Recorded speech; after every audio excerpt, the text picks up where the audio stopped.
अस्सलाम वालेकुम फ्रेंड्स, आज की वीडियो में हम बात करेंगे सऊदी अरबिया के सस्ते तरीन सफ़र के बारे में कि हम किन किन ममालिक से गुजरते हुए किन किन ममालिक का वीज़ा लेते हुए मतलब कौन सा रूट इस्तेमाल करते हुए हम सऊदी अरबिया में जा सकते हैं।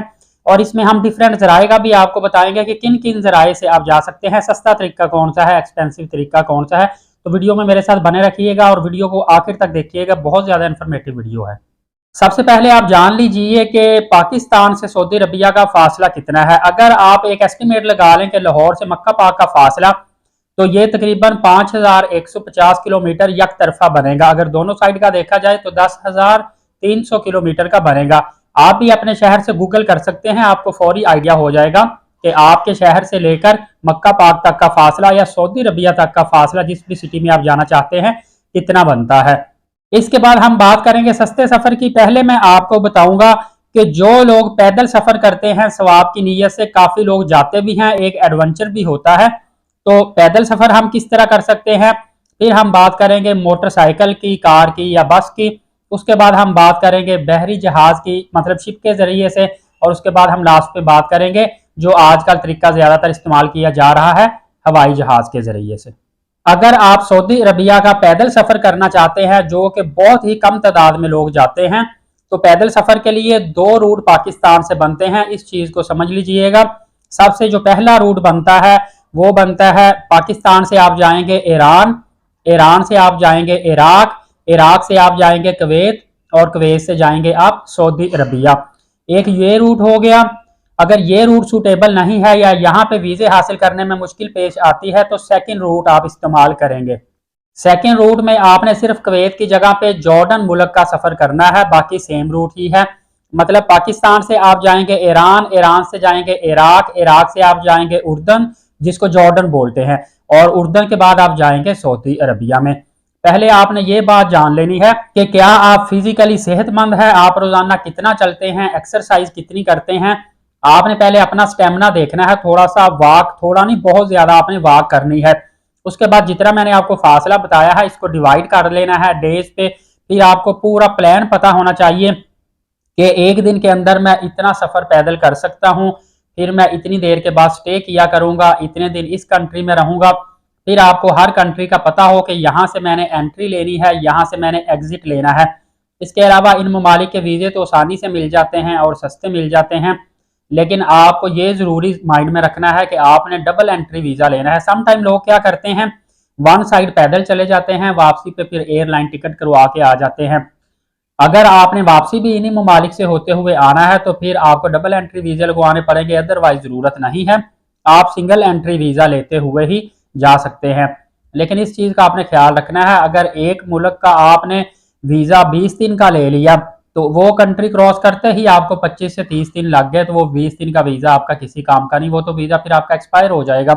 ये चीजों का आपने ख्याल रखना है और पूरी प्लानिंग के साथ एक चार्ट तैयार करना है, कैलकुलेशन निकालनी है। प्लान तैयार करने के बाद आपने ये सफर मुकद्दस जो है शुरू करना है। जहां तक डॉक्यूमेंट्स की बात है तो डॉक्यूमेंट वही आपको चाहिए होते हैं, पासपोर्ट, आईडी कार्ड और तस्वीर चाहिए होती है। अब हम बात करेंगे मोटरसाइकिल से, मोटर कार से आप किस तरीके के तहत सऊदी अरबिया में जा सकते हैं। इसके लिए भी काफी ज्यादा तरीकेकार है। सबसे पहले तो मैं आपको बताता चलूं कि आपके पास मोटरसाइकिल है या मोटर कार है, जिसको गाड़ी कहते हैं, तो इसके लिए ऑटोमोबाइल एसोसिएशन एक कंपनी है, उनसे आपको अपनी गाड़ी का पासपोर्ट लेना पड़ता है या आपको लाइसेंस लेना पड़ता है, जिसको हम बोलते हैं कार्नेट डी पैसेज या इसको दुआने भी बोला जाता है। ये पासपोर्ट तकरीबन आपको हासिल करने में 35 से 40 हजार रुपए लगेंगे पाकिस्तानी करेंसी में, और आपकी गाड़ी जितनी मालियत की होगी उतनी ही मालियत या सम टाइम उससे डबल या सम टाइम उससे ट्रिपल आपको as a security amount deposit करवानी पड़ती है, जो कि रिफंडेबल होती है। और फिर आप जब वापस आ जाते हैं तो ये आपको रिफंड की जाती है। लेकिन कार्नेट डी पैसेज जो लाइसेंस लेते हैं वो रिफंडेबल नहीं होता, वो आपका वन टाइम जब यूज हो जाता है उसके बाद वो अमाउंट आपको वापस नहीं मिलती। इसके अलावा डिफरेंट तरीकेकार हैं। आपको पता है कि यहाँ से मोस्टली लोग जो मैंने देखे हैं गए, वो पाकिस्तान से ईरान जाते हैं, ईरान से बंदर अब्बास से बाय शिप अपनी गाड़ी या मोटरसाइकिल को रखते हैं, वहां से वो शारजा चले जाते हैं।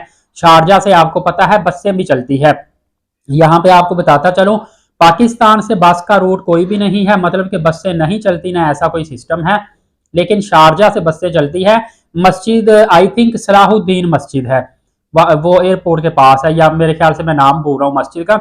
वहां से ये रूट बनता है, शारजा से जाती है दुबई में, दुबई से अबू धाबी, और फिर सऊदी अरबिया वाली साइड पे बसें चलती है। तो ये रूट बनता है। लेकिन आपने जब गाड़ी पे पाकिस्तान से जाना है तो आपने ईरान बंदर अब्बास, वहां से शारजा, फिर शारजा से आप सऊदी अरबिया जा सकते हैं।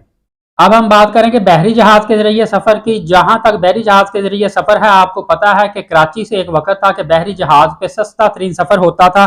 लोग हज के लिए, उम्रा के लिए, इवन के जो लोग जॉब करते थे, इकामा होल्डर होते थे, वो भी बहरी जहाज के जरिए सस्ता सफर करते थे। तब एयरलाइन का सफर जो था ये थोड़ा सा एक्सपेंसिव था, या एयरलाइनें बहुत ज्यादा कम चलती थी। पाकिस्तान में इस वक्त ऐसा कोई शिप नहीं है जो आपको लेकर आए जाए बहरी जहाज के जरिए से सऊदी अरबिया।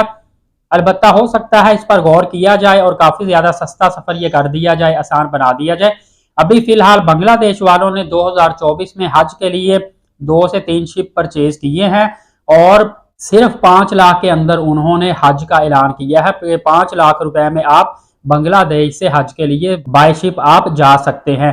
तो ये खुशाइंद बात है। उम्मीद की जा रही है इंशाल्लाह पाकिस्तान से भी सस्ता सफर जो है बहरी जहाज का कर दिया जाएगा। अभी हम बात करेंगे जो इस वक्त सबसे बेस्ट वे और फास्टेस्ट वे चल रहा है, वो है एयरलाइन का सफर।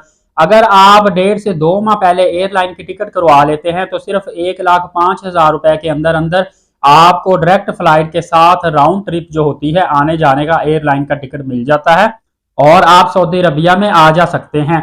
लेकिन अगर आप कोई 10 दिन, 5 दिन या 12-15 दिन पहले भी टिकट करवाते हैं तो तकरीबन 1,27,000 के राउंड आपको अच्छी एयरलाइन का डायरेक्ट एयरलाइन के साथ टिकट मिलता है, जिसमें आप सऊदी अरबिया में जा सकते हैं। ज्यादातर लोग उम्रा पर जाते हैं। हज के लिए जो फेयर होता है वो काफी ज्यादा होता है, क्योंकि इन दिनों में पूरी दुनिया से एयरलाइंस चल रही होती है, उनका एग्रीमेंट इनका अलग से होता है। बाकी रमजानुल मुबारक में भी एयरलाइन का फेयर जो 1,75,000 रुपए, 2 लाख रुपए तक चला जाता है। ये डिपेंड करता है कि एयरलाइन में कितना ज्यादा गुंजाइश होती है, मतलब जितनी तेजी से बुकिंग होती है, डिमांड और सप्लाई होती है, जितनी ज्यादा बुकिंग हो उतना एक्सपेंसिव रेट हो जाता है, जितनी कम बुकिंग हो उतना फेयर कम होता है।